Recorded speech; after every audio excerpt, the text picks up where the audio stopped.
Vamos entrar no assunto propriamente dito agora de cavalos e cavaleiros. Vamos passear nas Escrituras e entender o que Deus está querendo mostrar para essa geração e quem somos nós, que exército nós somos. Amém? Vamos começar com Joel capítulo 2.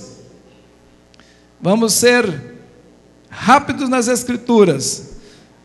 Se você vai adquirir essa fita, você não precisa fazer tanta anotação. Mas se você quer depois falar para alguém, você quer ser um profeta e repassar esse assunto, então anote. E depois compre a fita, porque aí depois você vai poder memorizar melhor, anotando, escrevendo, depois reescutando. Joel capítulo 2, começa com uma convocação: toque a buzina. Você tem buzina? Sua boca é um chofar vivo. Tem que tocar. Toque a trombeta em Sião e dai o alarma no meu monte santo. Tremam todos os moradores da terra, porque o dia do Senhor vem e já está perto. Dia de trevas de escuridão, dia de nuvens e de trevas espessas, como a alva espalhada sobre os montes. Vem um povo grande e poderoso, qual desde o tempo antigo nunca houve, nem depois dele haverá, pelos anos adiante, de geração em geração.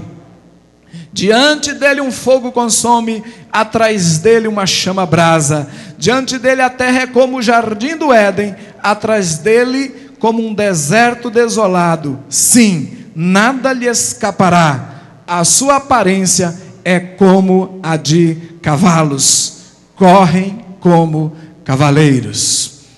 Fica com a sua Bíblia aberta até aí, e nós vamos avaliando pedaço a pedaço desse texto. Primeira coisa, é uma convocação que um profeta faz para dar um alarme na época da volta de Jesus, porque a expressão o dia do Senhor é a expressão bíblica para anunciar o tempo da volta de Jesus. Então, este texto é para a época em que o mundo estaria presenciando ou se preparando para receber o Messias. Nada melhor do que esta geração. Depois em que Deus está falando até que já vai restaurar o santuário lá em Israel. E todos os que entendem de escatologia sabem que um dos últimos sinais vai ser a construção do templo. Porque Jesus vem, mas antes dele, a aparição do anticristo. E ele aparece quando o santuário é levantado. O ato profético já foi feito. E nós já fomos em Israel. 5 meses depois deste santuário ter feito, Deus diz: vai Israel. Foi Dejair, foi eu, foi outra intercessora chamada Cristiane, e lá nós vimos as peças que vocês estão vendo aqui. Nós vimos elas todas em ouro, e os judeus do instituto chamado Instituto do Templo, com tudo pronto para levantar o santuário. Está tudo pronto. Eu vi as roupas dos sacerdotes com fios bordados em ouro, costurados a ouro. Nós vimos, eu, Dejair, Cristiane, vimos, só não pudemos tocar porque estava tudo dentro de redoma de vidro. Muito lindo. E eles sabiam o que estavam fazendo. Os judeus em breve terão o seu templo. Em breve vai acontecer a manifestação do anticristo. Este texto então é próprio porque ele fala da época em que Jesus vai voltar. E o que acontece antes precede a sua volta. Curioso é que o profeta descreve que é um dia de trevas. E essas trevas são formadas por um exército que passeia sobre a terra. Essas trevas não são nuvens escuras de chuva, mas são nuvens de demônios que ali na frente, no final do capítulo, serão chamados de gafanhotos, mas que até aqui eles estão sendo descritos como tendo aparência de cavalos. Então é como se fosse um exército de cavalos formando uma nuvem escura sobre a terra, tornando ela tenebrosa. E isso fala de trevas espirituais, não que Jesus virá no meio de uma noite física, mas uma noite de trevas espirituais sobre a terra, e essas trevas são formadas por hostes de demônios, e esses demônios têm a sua aparência de cavalos.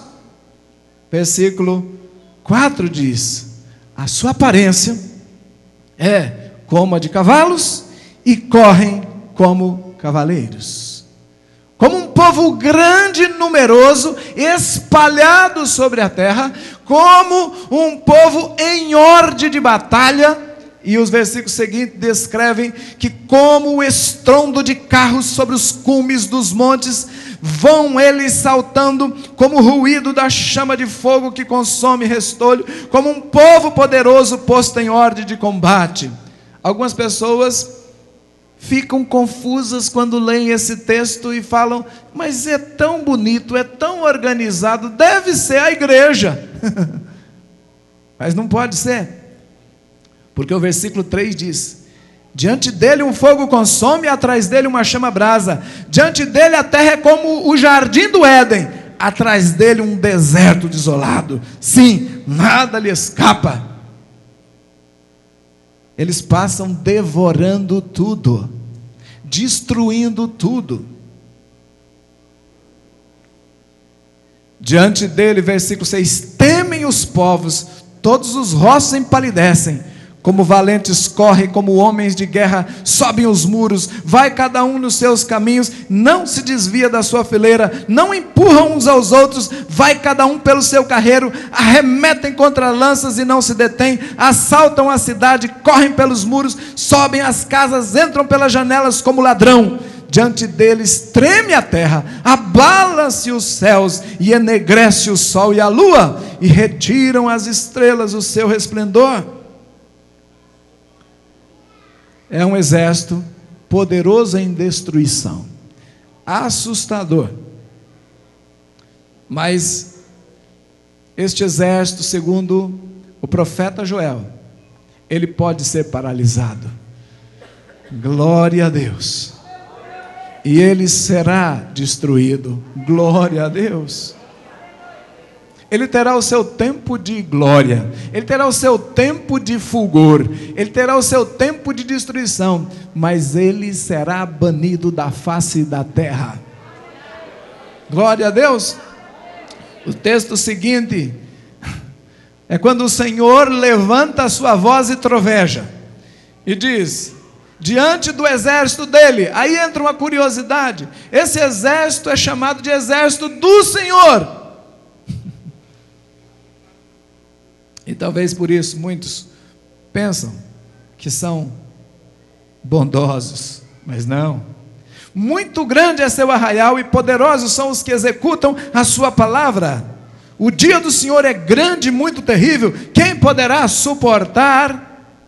Ainda assim agora mesmo diz o Senhor: voltai para mim de todo o vosso coração, com jejuns, com choro e com pranto. Rasgai o vosso coração e não as vossas vestes. Voltai para o Senhor vosso Deus, porque Ele é misericordioso e compassivo, tardio em irar-se, grande em amor, e se arrepende do mal. Deus pode mudar de ideia e resolver barrar o exército e não deixar que ele faça mal nenhum sobre a terra. E Deus conta com algumas armas da igreja. Jejum é a primeira. Jejum. Notem que o Senhor troveja e diz: voltai para mim de todo vosso coração, com jejuns.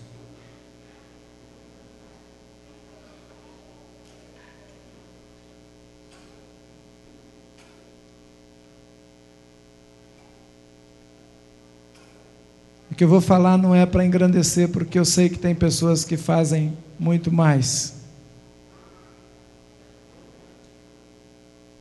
Mas 4 anos e meio atrás, Deus começou a operar na vida do Dejair e em mim um nível de jejum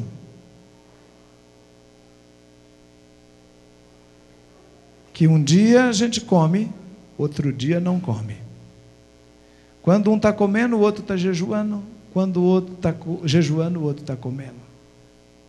E nós perguntamos a Deus: Senhor, até quando nós vamos fazer esse jejum? E Ele diz: para o resto da vida. É estilo de vida. Porque o que virá sobre a terra, só com esse nível de jejum vai se aguentar. E o Senhor diz: vocês enfrentarão o anticristo. Igreja, é tempo de jejum cerrado, como nunca se jejuou sobre a terra. Até o garotinho decretou greve de fome, indefinido. Começou ontem. Que Deus o sustente. É a única maneira realmente de paralisar o que está acontecendo sobre a vida dele. Ninguém vai conseguir parar a fúria de Satanás sem jejum. Nós não poderemos mais brincar. E eu sei que se você veio para esse culto, você é um dos tais que não brinca. E se você está adquirindo essa fita, eu tenho certeza que é um interessado. E a arma é: jejua, igreja. Jejua, crente. Quando nós jejuamos, nossa carne enfraquece, mas o Espírito fortalece. E Jesus diz que chegaria um tempo em que os seus discípulos jejuariam, e aquela casta só saía com jejum e oração. E eu digo, quanto maior é a casta, maior é o chamado para jejum. E se chegamos ao fim dos tempos, se já estamos falando de anticristo, a casta é violenta, então que o jejum também o seja. Você é convocado a ser uma pessoa de jejum, a ser um crente de jejum, e resistir a Satanás, e ele cairá em nome de Jesus. Voltai para mim de todo o coração, com jejuns, com choro, com pranto, com quebrantamento, com orações, com tempo na presença de Deus. Estas serão as principais armas da igreja. Rasgando o coração e não as vestes. Israel fez muitos atos de arrependimento exterior, e Deus falou: não adianta, eu quero arrependimento verdadeiro. E assim vocês paralisam os devoradores da vida de vocês. E o Senhor promete então, versículo 14: quem sabe o Senhor não se voltará, se arrependerá e deixará após si uma bênção. Por isso, versículo 15 diz: tocai a trombeta em Sião, santificai um jejum, proclamai um dia de assembleia solene, congregai o povo e santificai a congregação, ajuntai os anciãos, congregai os filhinhos e os que mamam, saia o noivo da sua recâmara, a noiva do seu tálamo, chorem os sacerdotes e ministros do Senhor, entre o alpendre e o altar, e digam: poupa o teu povo, ó Senhor, e não entregues a tua herança ao opróbrio, para que as nações façam escárnio dele. Porque diriam entre os povos: onde está o Deus de vocês? A convocação do Senhor é: meu povo, entrem em jejuns, meu povo, aceitem a minha convocação, ajunta. E hoje nós tocamos a trombeta pelos e-mails, pelas cartas, pelos telefonemas, e hoje é um dia de assembleia solene, hoje é um dia de ajuntamento. Tem gente de diversas partes do estado de São Paulo, do Rio de Janeiro, de lugares de fora, de perto, de longe. Vem gente do Vale do Paraíba, do Alto Tietê, da Grande São Paulo, do ABC. Tem crente de toda quanto é região aqui, porque Deus está fazendo um ajuntamento solene para convocar o seu povo para a batalha.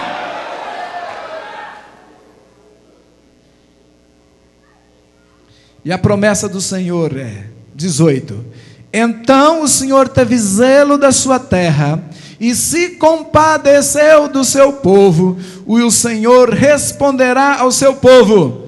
Olha o que o Senhor vai falar ao seu povo que aceita o convite do jejum, da oração, do quebrantar, do choro.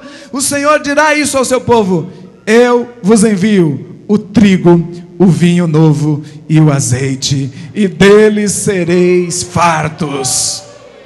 E não vos entregarei mais ao opróbrio entre as nações. Farei o exército do norte partir para longe de vocês, lançá-lo-ei em uma terra seca e deserta, a sua frente para o mar oriental, a sua retaguarda para o mar ocidental. Subirá o seu mau cheiro e subirá seu fedor, porque ele fez grandes coisas.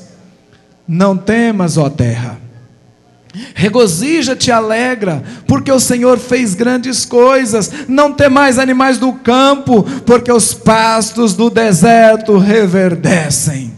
As árvores dão o seu fruto, a vide e a figueira dão sua força. Alegrai-vos, ó filhos de Sião, regozijai-vos no Senhor vosso Deus, porque Ele vos deu em justa medida a chuva, e Ele faz descer a chuva temporã e a serôdia como outrora. As eiras se encherão de trigo, os lagares transbordarão de vinho novo e de azeite. Restituir-vos-ei os anos consumidos pelo gafanhoto migrador, pelo destruidor e pelo cortador, o meu grande exército que enviei contra vós. Comereis abundantemente até ficardes satisfeitos, e louvareis o nome do Senhor vosso Deus, que procedeu para convosco maravilhosamente. O meu povo não será mais envergonhado. Sabereis que eu estou no meio de Israel, e que eu sou o Senhor vosso Deus, e que não há outro. O meu povo não será envergonhado para sempre, diz o Senhor dos exércitos. Glória ao nome do Senhor, glória ao Deus eterno. Ele afastará o exército.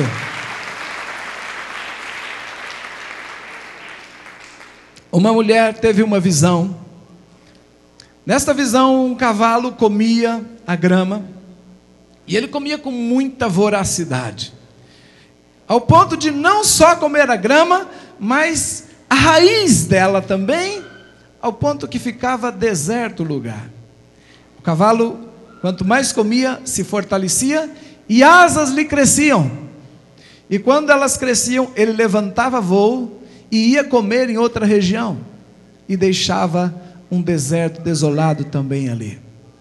Ela sai desta visão e começa a orar e perguntar: Senhor, o que isso significa?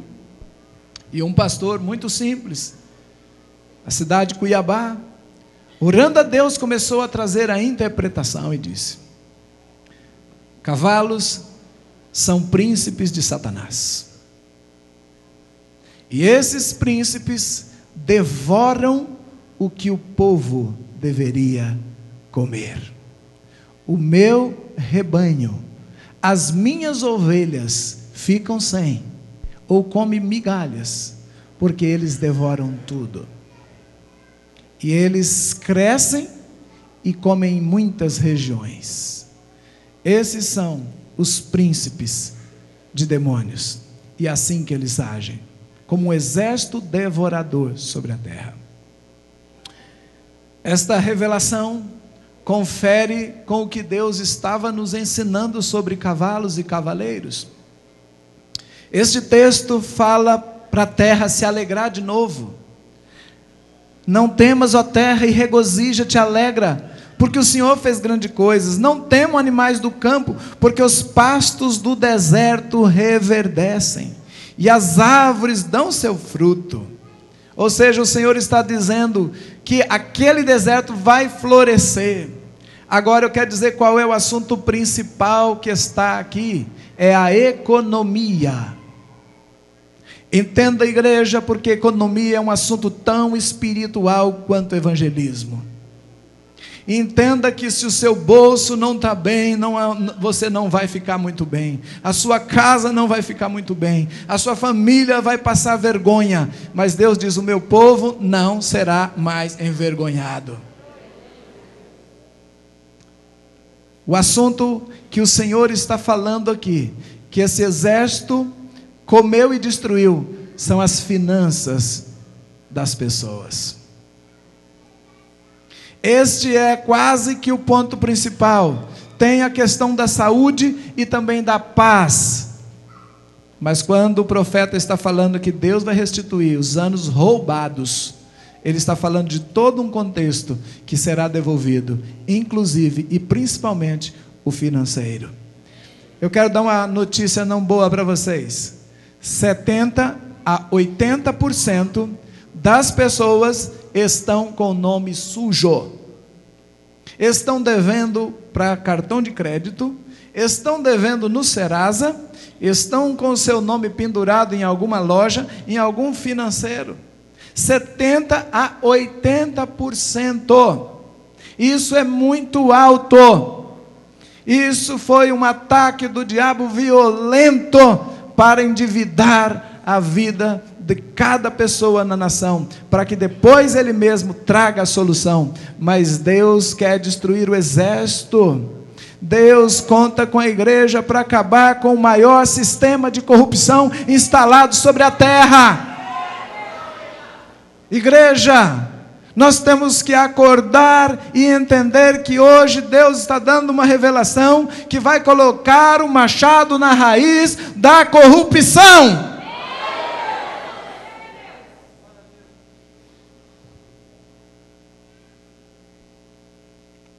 A promessa do Senhor é que novamente o seu povo, novamente os animais do campo, que são as ovelhas que ele está referindo ao povo, e ele não está falando só da questão do povo de Deus, do povo crente, ele está falando de um contexto nacional. Mas a chave para isso voltar, ele clama, é você se arrepender, é você orar, se humilhar, jejuar, e o retorno começará a vir a cada família. Mas o alvo de Deus é que chegue para toda a nação, para que toda a nação seja ricamente abençoada, e volte e seja uma nação próspera, uma nação que conhece o seu Deus, uma nação cujo Deus é o Senhor, uma nação que empresta e não pede emprestado, que não tem dívida externa, que não tem um nome sujo, que não vive de falcatrua, que não precisa porque tem um PIB alto, porque tem emprego para o seu povo, que não precisa sair o seu povo mendigar no estrangeiro, trabalhar anos e anos para servir um estrangeiro. Mas o Senhor diz o contrário: quando o meu povo me busca, eu faço com que estrangeiros venham e sejam servos deles. Já pensou você ter uma empregada doméstica vinda dos Estados Unidos, o seu chofer ser um lord inglês? Deus fala na palavra dele que estrangeiros apacentarão os vossos rebanhos. Mas a situação dos brasileiros é que hoje eles apacentam os rebanhos dos estrangeiros, e tem um bocado de gente doido para conseguir um green card para viver bem em outros países. Mas Deus promete a essa nação que, se ela ouvir a palavra do profeta Joel, que é a boca de Deus, que é a santa convocação, ele colocará o machado na raiz, ele mandará o exército embora, ele destruirá o devorador, e os pastos reverdecerão novamente, e toda a nação se fartará e se alegrará no Senhor nosso Deus.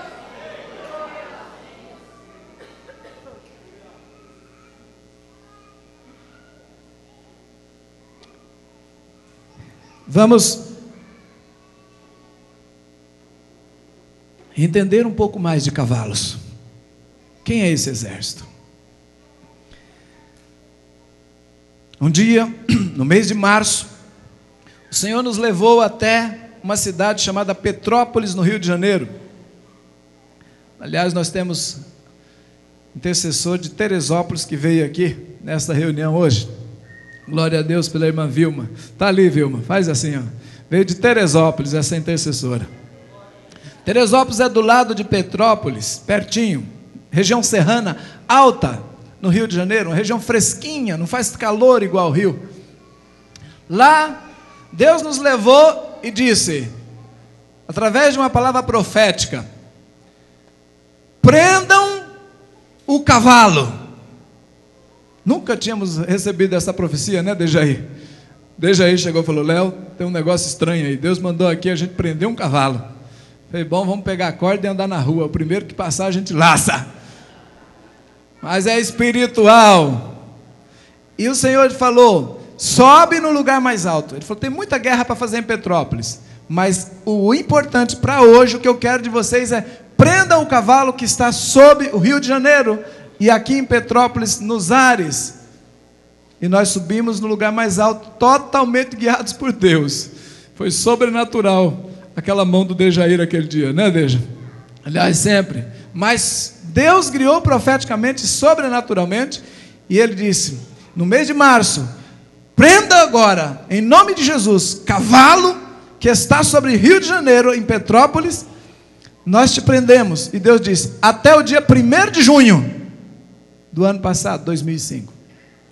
E o Senhor explicou o seguinte: quando vocês estiverem na Áustria, em Viena, vocês entenderão melhor. Mas este cavalo do Rio de Janeiro, ele tem uma ligação direta com a Áustria, e ele poderia atrapalhar vocês na missão que eu mandei vocês fazerem na Áustria. Então ele precisa estar preso para vocês conseguirem fazer o que eu quero que façam. Irmãos, quando você anda profeticamente, ou você crê ou você crê. Não tem outro caminho. Por mais doido que seja. E nós fomos para a Áustria. Só que antes de ir para a Áustria, ficou aquela pulga atrás da orelha. Por quê? O que tem a ver Rio de Janeiro com Áustria? O que tem a ver Brasil com Áustria? Por que esse cavalo está aqui? Como que ele veio parar aqui? E por que Deus está mandando desligar o Brasil da Áustria? E que é importante para a economia brasileira? Explico já. Quando nós entramos no Museu de Petrópolis, que foi a casa de Dom Pedro, e aí eu explico. No verão do Rio de Janeiro, muito quente, toda a corte imperial de Dom Pedro subia para Petrópolis. A corte inteira passava os 3 meses de verão em Petrópolis, por causa do clima ameno, e ali ele governava o Brasil, família imperial, e ali nós encontramos livros sobre a era imperial, o tempo imperial, o Brasil Império, e descobrimos que a esposa de Dom Pedro, Dona Leopoldina, era austríaca. E foi ela, uma grande mulher, muito inteligente, vinda de uma família nobre e politicamente muito bem instruída, que orientou muitas vezes Dom Pedro, através de conselhos, que o caminho do Brasil seria o igual ao dos Estados Unidos, caminhar para a independência. Por quê? Porque todas as nações estavam embaixo do jugo de países europeus. O Brasil embaixo de Portugal. Os países de América Central e América do Sul embaixo da Espanha. E outros países africanos, por exemplo, embaixo da França. Outros países embaixo mais de Portugal e assim por diante. Havia então, na época de Dom Pedro, ligado com a Leopoldina, um casamento político. Por que ele casou com Leopoldina e não casou com uma portuguesa? Por que ele não foi na corte de Portugal buscar uma mulher, mas foi na Áustria? Muito simples. Porque, na época, havia uma família na Áustria que era mais importante do mundo. A família chamada Habsburgo, a dinastia mais importante da Europa. Esta família começou a ter poder no ano 1450 e só cessou em 1914. Vocês têm ideia do que é uma família mandar na Europa inteira? Uma família. Quem quisesse ser importante tinha que estar ligado a eles. Então Dom Pedro queria ser importante. Todos os reis queriam ter presença de nobreza quando fosse à Europa. Então tinha que estar casado com a austríaca. Reis da Itália casaram com mulheres dessa família. E a chave sempre era casamento, na maioria. Tinha outros meios, mas o principal era casamento. Para você ter ideia, Napoleão, que estava fazendo a revolução com guerra e tentando conquistar o mundo, daqui a pouco eu vou falar, casou com Josefina, que era austríaca, da mesma família. E por aí afora, Leopoldo da Bélgica, era da mesma família. Da Rússia, alguns czares casaram com mulheres austríacas. Assim, a Áustria era o centro. Ali estavam as valsas de Beethoven, Chopin, todo grande músico que até hoje é tocado, ele fazia sucesso em Viena. E de Viena para o resto do mundo. E havia algo em Viena que nos chamou muita atenção. Uma escola de quitação, uma escola de treinamento de cavalos. A mais antiga escola de treinamento de cavalos do mundo e ainda funciona hoje. Começou por volta de 1500 e está aberto até hoje. E se você pagar uma boa grana aí, uns 100 e poucos euros, você assiste um show de cavalaria. Os cavalos mais bem treinados do mundo são cavalos árabes treinados em Viena. E Deus falou, vá lá, porque tem uma porta aberta lá, que saiu os cavalos para o mundo inteiro, e essa porta precisa ser fechada. De lá saiu um grande exército que dominou a terra. Através de alianças, casamentos, eles se tornaram a família imperial de quase todas as nações, porque a Europa colonizava o resto do mundo. Então quem mandava na Europa, por tabela também mandava no Brasil, por tabela mandava em toda a América do Sul, por tabela mandava na África, e assim sucessivamente até a Ásia. Entendam como Satanás plantou num lugar na terra um controle e esparramou seus tentáculos como um grande polvo, segurando as nações. E você sabe que as colonizações foram o sistema que mais drenavam o dinheiro das nações. A Europa enriquecia e as colônias ficavam endividadas, ou só produziam para o luxo europeu. O Brasil foi expoliado desde a sua fundação, e os demônios que roubam, que corrompem, ainda estão aí e são os mesmos. Só que agora chegou a hora deles caírem, diz o Espírito Santo. Por isso Deus vai pôr um machado na raiz da corrupção, dos devoradores das nações. O Senhor está trazendo uma revelação que vai mudar, Ele falou, o curso da história do Brasil, e as nações que aprenderem esse nível de guerra também se libertarão em nome de Jesus. No texto de Joel, então, são demônios, mas são príncipes. Quando estávamos na Europa, em Viena, Deus nos levou à casa, aos palácios desta família. Eles acabaram o seu poderio em 1914. Quando? Quando um austríaco, Ferdinando, estava visitando um outro país e lá deram um tiro nele. A Áustria declarou guerra àquele país. Outros países foram entrando, formou a Primeira Guerra Mundial. A Primeira Guerra Mundial foi gerada por um austríaco. A morte de um príncipe. A Segunda Guerra Mundial foi gerada por outro austríaco, chamado Hitler. Esse paizinho provocou a maior catástrofe de todos os tempos da história da humanidade, como não se tem ideia. Agora, quem estava atrás? Quem é que estava atrás, provocando toda essa catástrofe? Os cavalos, os príncipes, demônios em aparência de cavalos. Eu creio, irmãos, que o mundo natural, o mundo físico, tem uma correlação profunda com o mundo espiritual. Como lá era o lugar mais importante de cavalos do mundo, maior treinamento também foi um portal aonde saíram os cavalos espirituais para dominar todas as nações. E usou uma família que tinha fome, desejo, saga pacto com o diabo de ser a maior potência sobre a terra. Essa família tinha uma peça que se chama a lança Longinos.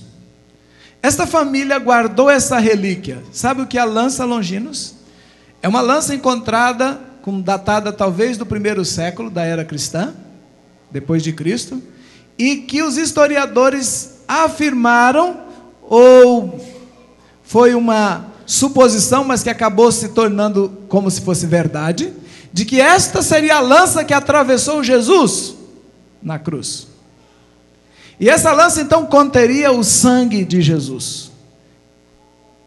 Essa é a lança que abriu o lado dele, segundo acredita-se. E havia uma lenda curiosa de que quem dominasse essa lança, tivesse ela em mãos, dominaria o mundo. Essa lança ficou 450 anos na mão dos Habsburgo. Ela foi roubada por Hitler e ficou nas mãos dele até o dia em que, na guerra, soldados americanos invadiram em Munique um museu particular dele, quebrou uma parede e descobriu o tesouro dele, joias e joias e joias, riquezas, e ele pegou essa lança. Nesse exato momento, no mesmo dia, em outra cidade, Hitler suicidou-se num quarto. E assim findou a Segunda Guerra Mundial. Essa lança está lá até hoje, guardada como peça de museu. Eu tirei foto dela, talvez no final nós possamos ver.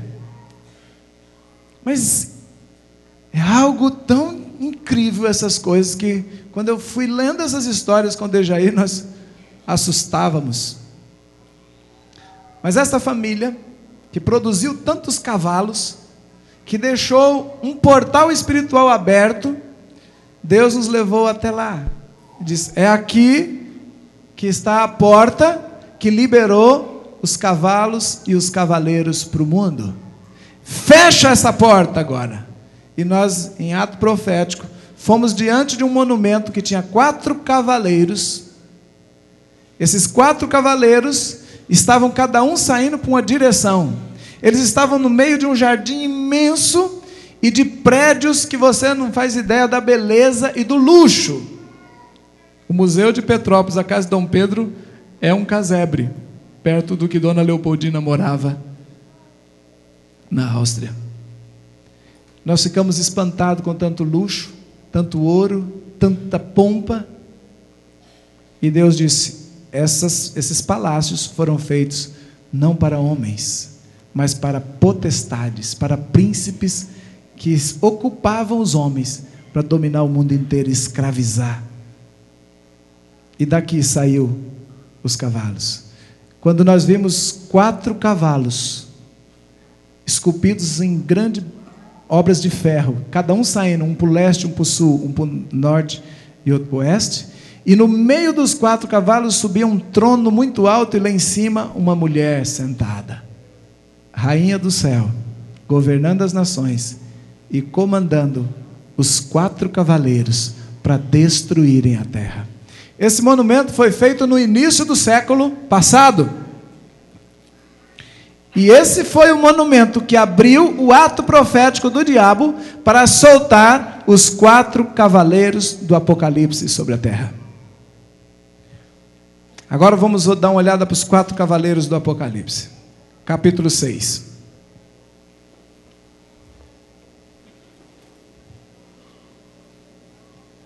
Apocalipse capítulo 6, para nós entendermos esses 4 cavaleiros.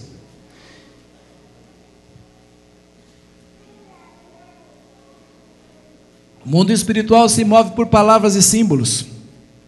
E o símbolo onde esses 4 cavaleiros foram feitos foi na Áustria, de uma família que dominava o mundo. E ali, quando eles fizeram esse monumento, foi para honrar Napoleão Bonaparte, que tentava conquistar o mundo. Napoleão veio com a ideia de conquistar o mundo, mas ele acabou na ilha de Santa Helena, escapou disse que ia fazer um governo que ia durar 1000 anos. Durou 100 dias e ele caiu, morto, envenenado, e teve seus dias findados. Mas ele tinha uma ambição: eu vou dominar o mundo. Mas esse monumento foi feito então em homenagem a um homem que tinha o espírito e a intenção de dominar o mundo. Entenda que espírito foi que gerou este monumento. Primeiro cavalo, vamos ver? Vi quando o cordeiro abriu um dos 7 selos, e ouvi um dos 4 seres viventes dizer, como se fosse voz de trovão: vem! Olhei e vi um cavalo branco. O seu cavaleiro tinha um arco, e foi-lhe dado uma coroa, e ele saiu vencendo e para vencer. O primeiro ser vivente abre o selo e um cavalo sai. E esse cavalo é branco, o seu cavaleiro aparentemente não faz maldade alguma. Só diz que ele tinha um arco, foi-lhe dado uma coroa, e ele saiu vencendo e para vencer. Muita gente pensa que esse é Jesus, mas não é. Depois você vai entender porque não é. Porque no capítulo 19, lá sim descreve como é Jesus. E lá é assustador, lá é grandioso o cavaleiro do cavalo branco do capítulo 19. Não tem nada a ver com esse michuruca aqui. Mas este cavalo tem o sentimento, esse cavaleiro, ele tem obstinação, um desejo inquebrável de chegar ao topo da vitória, custe o que custar, morra quem morrer. A palavra-chave para esse cavaleiro é a sua obstinação. Não fala que ele fez mal algum, mas fala que ele era obstinado pela vitória. A coroa que lhe é dada, segundo os mais entendidos de grego, diz que essa coroa não é real. É apenas uma coroa que se dá ao corredor que vence uma maratona, a um lutador que vence uma luta. É a coroa dada pelo mérito pessoal do esforço. Essa é a palavra grega para descrever essa coroa.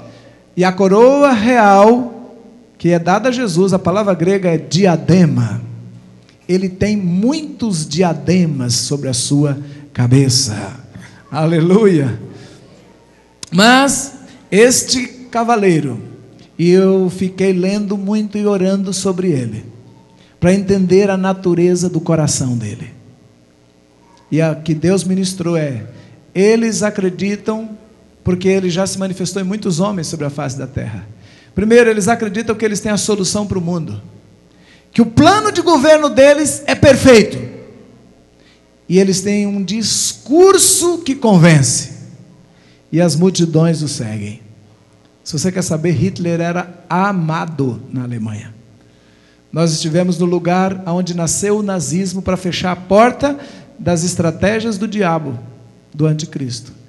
E as fotos e os relatos que tem lá é que as escolas levavam as crianças em grupos de 30 para fazer uma excursão na casa dele, de Hitler, para ter 1 minuto de olhar para ele, mas não podia chegar muito perto, porque com o passar do tempo ele foi ficando com muito medo de algum ataque, e ele impôs alguns limites, mas o povo venerava ele, ao ponto das mulheres pegarem as pedrinhas do lugar onde ele pisava, colocarem dentro de um vidrinho, guardarem, encostarem no peito e dizer que sentiam o que nós falaríamos uma unção, vamos dizer, e choravam.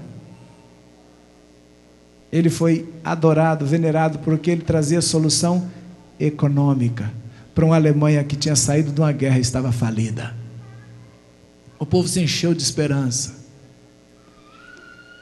E esse homem fez atrocidades como nenhum outro talvez tenha feito. Ou talvez só o próximo anticristo fará algo semelhante. Meus queridos, o cavalo branco e o seu cavaleiro, eles têm ideias de que eles vão mudar a face da terra. Eles querem chegar ao mais alto posto da nação, e não só isso, depois eles querem o mundo.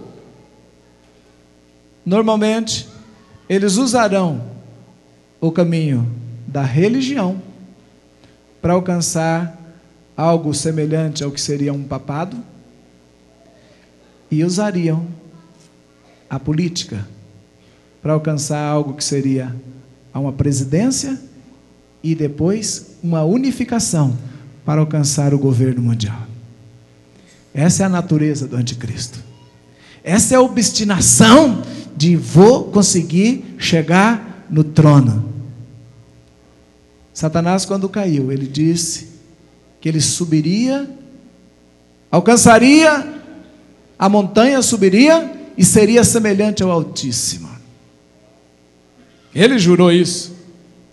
E ele está trabalhando para isso. Então essa é a obstinação dele. Quais as armas que ele vai usar para chegar lá? Os cavalos que o seguem. Vamos ver o próximo cavalo? Olha na sua Bíblia agora. Versículo 3: Quando o cordeiro abriu o segundo selo, ouvi o segundo ser vivente dizer: vem. Então saiu outro cavalo vermelho. Ao seu cavaleiro foi dado tirar a paz da terra, para que os homens se matassem uns aos outros. Também foi-lhe dada uma grande espada. Meus queridos, essa é a guerra. É o vermelho da guerra. Esse cavalo vem logo após o primeiro, que é o anticristo. E eu disse que um século, 1800 e pouco, quem estava com a ideia de dominar o mundo era Napoleão. E aqueles 4 foram feitos para homenagear os seus 4 comandantes. Napoleão tinha 4 grandes generais. E assim, quero que você entenda, que assim que saiu o cavalo branco sobre a terra, o segundo cavalo saiu, que foi o vermelho. Sabe o que aconteceu quando o vermelho sai? Primeira Guerra Mundial. Quando começa? 1914. Vai até 1918 e morre 20 milhões de pessoas. Várias nações se envolveram. Pivô, Áustria, já disse. O mundo começa a virar um caos. Segundo cavalo sai, terceiro cavalo sai. Dá uma olhada na sua Bíblia e vê o terceiro cavalo e o cavaleiro. Quando o cordeiro abriu o terceiro selo, eu vi o terceiro ser vivente dizer: vem. Olhei e vi um cavalo preto. O seu cavaleiro tinha uma balança na mão. E olha o que ele dizia: ouvi uma voz como voz no meio de 4 seres viventes, que dizia: 1 medida de trigo por 1 denário, 3 medidas de cevadas por 1 denário, e não danifiques o azeite e o vinho. Sabe o que significa isso? Um cavaleiro andando com a balança na mão e gritando: 1 medida de trigo por 1 denário. Isso significa que você trabalha o dia inteiro, e 1 denário é o pagamento de um dia, e você volta para a tua casa com um pacote de trigo para fazer um bolo. Isso é a balança econômica. Isso é a inflação. Isso é a perda econômica. O terceiro cavaleiro, quando sai, a terra começa a sofrer abalos econômicos. Agora vamos olhar para a história. Acabou a guerra, começou um problema sério sobre a humanidade. O país mais rico até então, Alemanha. Aliás, Estados Unidos, depois seguido de Alemanha. Alemanha, depois da Primeira Guerra Mundial, irmãos, passou fome. Foi tanta necessidade. Na Europa, do país mais rico, ficou assolado. Estados Unidos teve algo que os cientistas econômicos estão tentando responder até hoje. O que aconteceu em 1929 que quebrou a Bolsa de Nova York?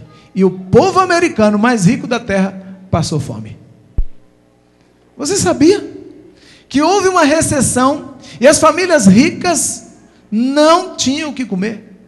Filas de pessoas. Foi assustador a quebra da bolsa. Eu fiz tantas horas de pesquisa sobre isso, e ninguém tem uma teoria que convence. Não se sabe como quebrou, não se sabe quais foram os fatores, só se sabe que de repente as ações de tudo desvalorizavam, e as pessoas que dormiam ricas acordaram pobres, porque tinha altos investimentos nas bolsas. E o dinheiro dos ricos acaba, os pobres são mandados embora. A pior besteira num país é um presidente querer governar para os pobres. Senão ele tem que deixar todo mundo pobre. A classe média alta brasileira está desaparecendo. E eles são os que mais geravam empregos. Estão quebrando. A ação do cavalo ainda está sobre a terra. Em 1929 foi uma grande quebradeira. Como eles nunca viram, eles choraram. Os Estados Unidos se levantou porque buscou a Deus, gente. E se tornou a maior potência porque era protestante, clamou ao Senhor, houve avivamentos na época. E eles se levantaram e se tornaram a maior economia do mundo. E veio uma segunda guerra mundial. E novamente o cavalo vermelho plantou a pata dele no mundo, começou uma segunda guerra através de Hitler, e aí morreu mais 60 milhões de pessoas. E novamente, crise financeira em todo lugar. O mundo só parou a hora que viu Hiroshima e Nagasaki destruídas, gritaram: parem! As nações se reuniam e diziam: vamos criar uma solução para o caos, vamos criar a ONU, vamos criar o FMI para emprestar dinheiro, vamos criar o Banco Mundial. Era um caos terrível. Então eles pensaram: vamos organizar uma pirâmide e colocar poder em algumas organizações para mandar no mundo. Era isso que o diabo queria. Criar um caos e depois dizer: a solução é unificar e me dar o poder, que eu tomo conta do mundo. Igreja, a solução para os países quebrados era emprestar dinheiro. Até hoje as nações estão com dívida externa. E a dívida externa de uma nação é repassada para o seu povo. Mas se você falar: eu não, está no seu imposto, está no seu salário baixo, está no desemprego. Esse é o grande mal. Dívida, dívida, dívida. Sabe o que Jesus veio fazer na terra? Perdoar as nossas dívidas morais perante Deus. Sabe o que o anticristo vai fazer na terra? Perdoar as dívidas financeiras. E as pessoas vão deixar ele marcar a mão e a testa por causa do perdão da dívida. É esse o plano. Endivida todo mundo, depois cria um programa de perdão de dívida, e aí então, você não é mais dono de si. Leva a minha marca governamental, você faz parte do sistema mundial. Os cavalos saíram para fazer isso. E está quase chegando o pico, o máximo dessa hora. Todos os sistemas de crédito usando chips, todos os celulares usando chip, todo um sistema de controle de carros, satélite, ricos colocando chip para não ser sequestrado. Mas e os pobres? Vão ser colocados para receber perdão de dívida. E aí eles botaram até na novela América uma menina que recebe um chip e ganha $800. Eu sei que você não assiste novela, nem eu, mas me contaram.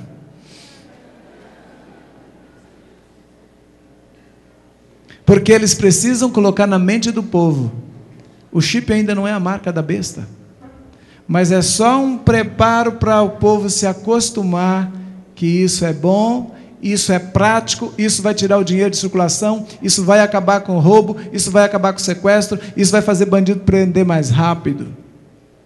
Está entendendo? Cavalo preto desequilibrou a finança do mundo. Cavalo amarelo pôs a guerra. Cavalo vermelho colocou a guerra. Vamos para o cavalo amarelo. Cavalo amarelo. Quando o cordeiro abriu o quarto selo, ouvi a voz do quarto ser vivente que dizia: vem. Olhei e vi um cavalo amarelo. O seu cavaleiro chamava-se Morte, e o inferno o seguiu. Foi-lhe dado poder sobre a quarta parte da terra, para matar com a espada, com a fome, com a peste e com as feras da terra. Queridos, quando acabou a Primeira Guerra Mundial, foi em 1918. O povo começou a celebrar o fim da guerra e começou a enfrentar um outro problema. Sabe qual foi o maior problema enfrentado? Uma gripe, chamada gripe espanhola. Tem 2 livros só escritos sobre isso no Brasil, e um terceiro que na época estava sendo escrito. Igreja, acorda. Essa gripinha andou com os soldados que foram mundo afora e depois voltavam para suas nações, contaminados com uma gripe que ninguém conseguiu até hoje detectar como é que começou e nem como é que acabou.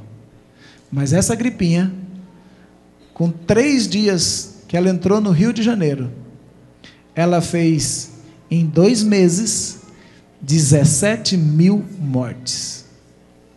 Um navio que chegou da Espanha, um navio, contaminou e matou 17 mil pessoas, entre elas o presidente da República do Brasil, que a capital na época era Rio de Janeiro. No Brasil todo, chegou a 300 mil vítimas. Uma gripe. O peito apertava, a pessoa tinha maior dor para respirar, e daqui a pouco ela estribuchava e morria. Foi tão apavorante que os familiares não queriam tocar no morto para enterrar. Eram corpos para todo lado. Quando eu li os jornais da época, eu fiquei chocado. Eu falei, como que isso não é divulgado nas escolas? Como é que a gente não aprende isso passando no primário, no ginásio? Aí eu entendi o apavoramento da gripe aviária. Eu entendi. Porque eles sabem o perigo que é essas coisas, e a gente não sabe. Porque nós somos desinformados. Morreu 500 mil pessoas nos Estados Unidos, em um período de 6 meses. A gripe matou 20 milhões sobre a terra. Dados comprovados, irmãos, pelos governos da época. Sabe por quê? Porque um cavalo amarelo saiu. Eles saíram juntos. O branco, o preto, o vermelho e o amarelo. Fizeram uma devassa, colocaram as coisas mais temidas na terra: doença, guerra e problema financeiro. Esse é o tripé da maldade. Quer provocar um caos? É isso que provoca caos. E aí eles gritaram para o mundo: precisamos de uma solução, precisamos de uma solução. Agora, sabe como foi o nome da sociedade que criou os banqueiros internacionais que começaram a emprestar dinheiro para as nações? Como era o nome deles? Illuminatis. Sabe qual era o cognome? Os luciferianos.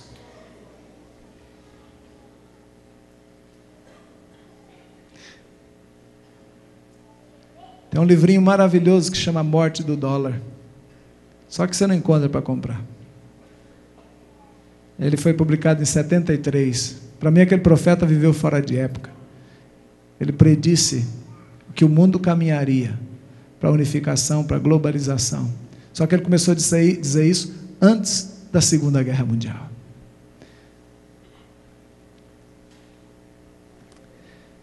Quatro cavaleiros fizeram um arraso sobre o mundo. Mas eu tenho uma boa notícia para você.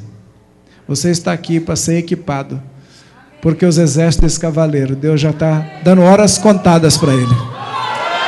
Eles estão com as horas contadas. Eles estão com as horas contadas. Assim disse o Espírito Santo, que ia pôr o machado na raiz desse sistema de morte que paira sobre a terra. Sabe por quê? Porque nós estamos entrando no milênio da paz do Senhor Jesus. Glória a Deus.